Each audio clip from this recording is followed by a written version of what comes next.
Well, Brian, welcome to Reasonably Spontaneous Conversation. It's lovely to be able to have you here today. Dennis, great. Thanks for having me. I'm excited to be here. Wonderful. Well, you are at the epicenter where so much is going on, and the Association of General Contractors is your organization, correct? That's right. Well, it's an older use of the word, but it's Associated General Contractors of America. And they only did it that way because we were created back in 1918. And I think they used words like that more often than they do today. But we're Right, the, in my childhood. what, oh, quit. But we're the trade association in the nation's capital for the commercial construction industry. So our guys build everything but single family homes. Right.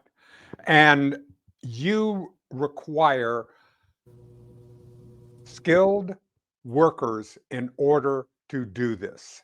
This is a very important, this is your lifeblood, correct? Yeah, in fact, we ask our members every year to rank the things they're worried about, in order of most worried to least worried.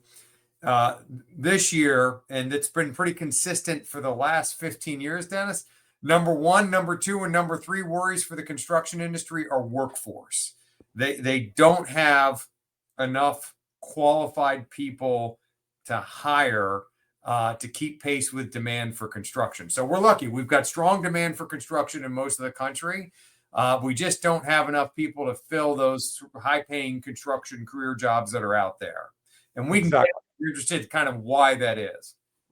Exactly. So we've got to look at this both in the long term, because I understand that you would like to be able to make sure that we're investing in the trades in schools, be able to get apprenticeships, be able to get that is a very important, but that is not going to help us in the next 5 years. We're That, not that, going to get there. So we're going to need to get from here to there. And one of the things, just like in the agricultural field, being able to Mhm. have some kind of visa, some kind of temporary visa, how are you approaching Congress about this opportunity, creating something that can allow us to have a temporary visa to be able to have, because there are a lot of skilled workers in Central and South America. There's a lot of skilled workers that we could possibly have. What, how are you looking at this? How do you think about this? Yeah. And I mean, I think the first thing that we need to appreciate is we're in a problem of our own making, Dennis, right? Like we, for the last 40 years, have essentially decided that we want to tell every high school student that the only path to success is to go to from high school to a 4-year college to some kind of service sector job. So when you look at federal education funding, 80% of the money the federal government spends on high school and post high school education goes to 4-year college degree programs. Right. So we've essentially said to our children and to their families that if it's not college and if it's not some kind of office job, you're not a success. So we shouldn't be surprised that we're struggling with workforce shortages here. Right. Uh, So and I agree with you that that is the problem. Now, let's talk about, all right, since that is the situation, yep. let's talk about how where we found ourselves and how we're going to get ourselves out of it in the short term, because California had these massive wildfires. We're Yep. about to have a hurricane season coming in. All of those are going to be labor intensive to be able to continue to rebuild, that here in Texas Mhm. are going to impact us and suck out the labor market as to how we're doing it. So we've got to figure out some way to intelligently deal with this. Well, the short answer is, and you hit on it, is while we rebuild that domestic pipeline, right? Which you're right, it's going to take years. It took us years to dig this mess. It'll take us years to It's get going to, out of because it. you're going to have to change the mindset. You're Yes. going to have to change the mindset, and also the skill sets in the school, and also to be able to say that these types of skills, the kinds of things that Jimmy Carter loved. Yes, he absolutely devoted his time to Habitat Humanity, but Yeah. the key was is that he loved it. He loved the skill of carpentry, the skill of building something fed his soul. Yeah. So that kind of building making sure that that's within our school system would be a very important thing to do. Now, so that's the long term. Let's talk about the short term. What you're saying to your lobbying efforts Yep. to the Congress people, and who within the Republican Party, that they now have both houses of Congress, are open so that we can do, so that anyone that's listening to this podcast, that this vidcast, that happens to be in that particular district can say, hey, representative. Yep, exactly. So we need short-term, temporary, construction-specific visas. These are Yes, programs that will allow men and women who want to come into our country, put the boots on every morning and help us, build new schools, widen our highways, everything else, an opportunity to come in a way where we know who they are, we know where they are, we confirm that they're paying taxes and not being, and at the same time protect them from being exploited by unscrupulous contractors, which is absolutely. hugely important, and having those unscrupulous contractors underbid with the responsible contractors. We need those programs because right now we don't have enough people to build everything that needs to be built to do economic development in most states, right? So if Kansas wants to attract, or Texas wants to attract some new EV battery plant, some new manufacturer, some new corporate headquarters that they want to poach from California to bring to Texas, or if I'm in North Carolina and I need to, build new distribution centers, or I want to renovate schools, there aren't enough people to do that work. So we need to bring in a temporary workforce, and we need to do it in a way that's trackable, that's timely, and that's temporary. Exactly. Those are essential. And when you talk about what are we doing in Washington and how do we lobby this, just getting the mechanics, Yep. right or wrong. And I actually think it's incredibly ironic that we've gotten to this point. But the word immigration has become a 4-letter word in this country, which is odd Absolutely. because most of us are Absolutely. immigrants or descendants from immigrants, right? But the Are word you kidding? I immigration, mean, really? right? Look, maybe you guys all had different summers, but I spent 2 weeks of the summer at the beach, and every time the I word came up, I had father-in-law, sister-in-law, and 3 others spouting off about people staying in hotels for free in Manhattan, carrying AK-47s in Aurora, and everything else. Yep. And what occurred to us is that the word immigration has become a proxy for illegal or irresponsible immigration and Exactly. dangerous people who are here unauthorized, as opposed to the segment of the population that are unlawful immigrants but are actually otherwise responsibly engaged. So Exactly. Who immigration has are become a actually 4-letter paying the word. taxes? These are the people. I mean, they actually have a lower crime rate than the population. We have it. So we've ended up scapegoating an entire group, Yes, and now we're paying for it. You're paying 100%. for it. Your organization, our organization. I mean, I'll go out there during the summer, and I'll be driving around, and I'll see roofers, and I'm looking at the roofers, and I'm going, who is that up there on that roof during the Yep. heat and the summer, and are they being taken care of? Is OSHA, do we have our normal work that we're doing that we could do in a sane way if we didn't just need to demonize? That's right. So how do we de-demonize? What would you say to your family when those subjects come up?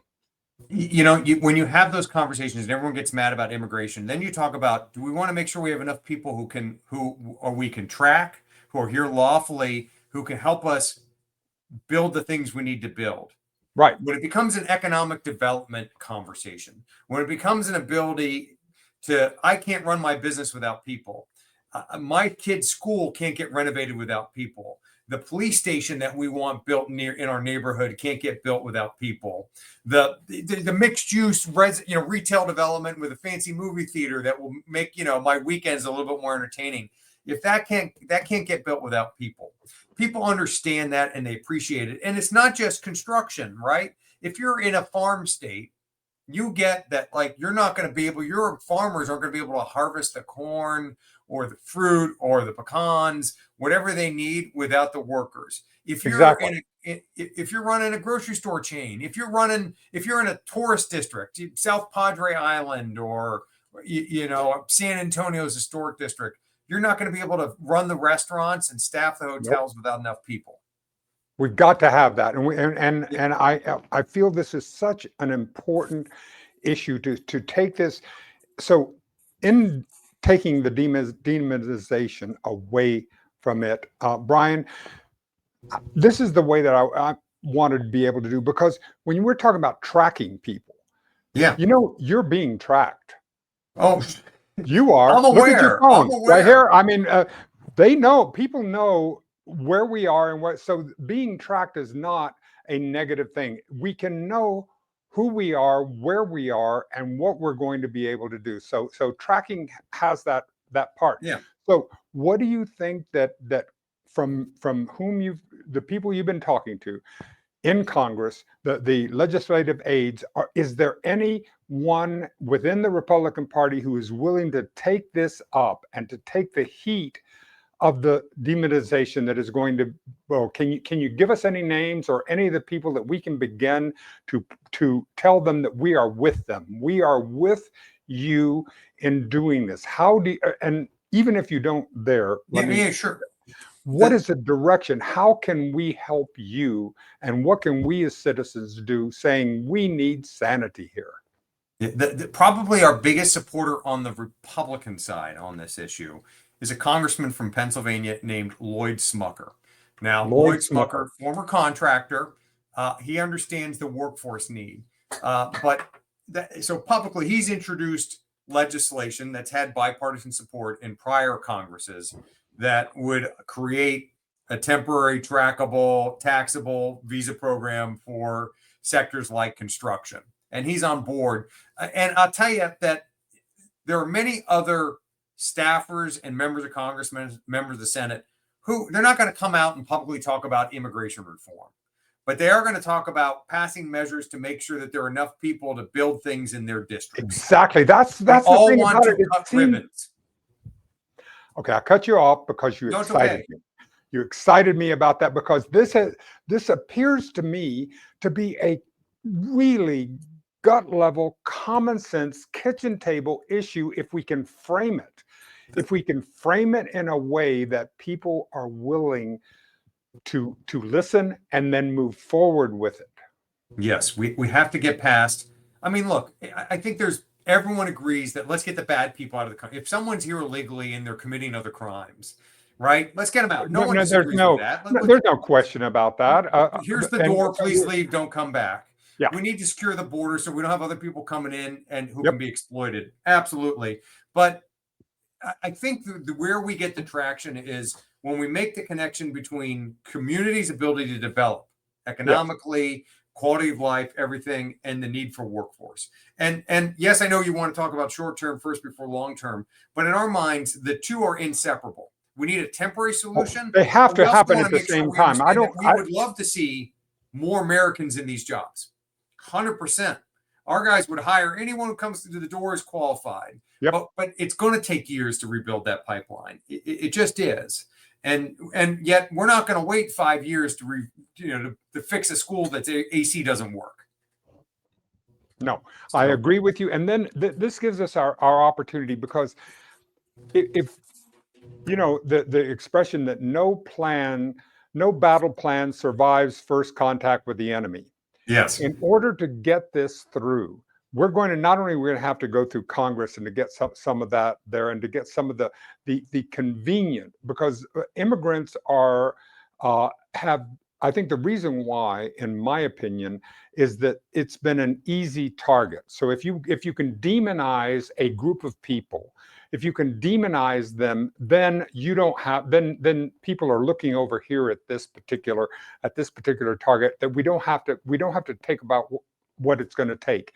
Because in order to get something like this happening, we're going to have to both not only pass it in there, but then we're going to have to get the people out of the country that are willing to do. We're going to have to new people and have to clear them through as we're coming in and tracking them to be able to get. It's going to be a challenge that's going to have to be run by professionals, by people who really are committed to knowing what they're doing as we're going through that. And so it's going to be a messy process. It's not going to be easy. It will be difficult, but we do already have particularly on what the immigration officials call skills trades, more like medicine and technology. There Yeah. are programs that already exist that operate exactly like this. The government actually knows how to do this and knows how to do this well. So, Wonderful. and we just need to create one that's, either inclusive of construction, because there isn't one right now, or exclusive to construction. I mean, look, if we need one for manufacturing, if we need one for agriculture, we already have one for agriculture. But if we need to expand existing ones, great. But we need one for construction. But yeah, no, the government knows how to. This is one of the areas where the government actually knows how to do it and has a relatively good track record. Wonderful. So, all right. So, how can we help? How That's can we as citizens, what are the ways that we can help AGC make this happen? Who can we lobby? What can we do in order to be able to, because this is common sense. There is no question is that this is something that is going to need in our society today. And here we are at the end of February 2025, and the need is only going to increase. Especially now that it's warming up finally. Look, we've got a website we created called Workforce Done Right, like Workforce Done Right, all one word, .org. And if you go there, there's lots of information. So you don't just have to take my word for it in terms of what we're talking about with the connection between work authorization programs, lawful work authorization programs, and economic development. And there's a link right there. If you want to shoot a note to your member of Congress, look, most people don't have their member of Congress or their senator on speed dial. I happen to have mine at the moment, Congressman Sessions, and your staff knows how often I call you, but go ahead. Yeah, no, it's true, but we want to make it as easy as possible. So if people, comfortable with what we want to say and want to share that, like, yes, I want my schools renovated. Yes, I want those highways widened. I want the bridges widened, and I want it done in a responsible way. Go to workforcedoneright.org and just click contact your member of Congress. Put in your zip code. It'll send you to the right members of Congress. We've already got a pre-written letter ready for you, or you can write your own if you'd rather use your words. Totally cool. Please. And let them know. And look, this is an issue. Members of Congress, Congress has a bad reputation, but they listen to their constituents. They're not fools. They all want to get reelected. So if they hear from you, if they hear from your listeners, they're going to react. And exactly. Again, all we're talking about is let's do something that's reasonable and common sense that in any small, medium, or large size business owner in your community will tell you we absolutely need. Absolutely. And aren't the people who support financially, the people who support within that, it would seem to me that the especially within the Republican brand, that there would be some movement here. There would be some pressure from the business community outside of just AGC, because other people have, even if they're not part of your organization, they have buildings, they drive on roads, they have their children in schools. It would seem like that this is a constituency that can be leveraged somehow. So if we're putting it, if there are companion organizations that are also lobbying. So how do you look at that? Do you consider yourself a lobbyist? I'm not a registered lobbyist, but I appreciate that. But you know lobbyists. You have your lobbyists. Does AGC have a lobbyist? We have registered lobbyists on staff who do a wonderful job. But full disclosure, my job is to go out there and talk to folks and encourage them to support what our lobbyists are doing. So I'm not going to, hide, whatever, trying to, hide the lily, whatever the right phrase is. Sure, what I do is advocacy. It's lobbying, right? That's wonderful. What so that's what I want to help. So I'm a citizen lobbyist. You're an organizational lobbyist. So if what would be an organization that might be able to leverage some pressure on who else does AGC align with, so we can build a coalition of organizations that can say, let's demonize, let's take immigration, begin to do this, and go forward. Yeah, we certainly, your local chambers of commerce. We're in lockstep with the U.S. Chamber of Commerce on pushing for more work authorizations. But certainly, if your listeners, if they've got relief, if they're active in their local chamber, go talk to your local chamber. If they're active in their local ag associations, if they're active in their local hospitality associations, if they're active in home building groups, if they're active in Right. Restaurant association or food retailers.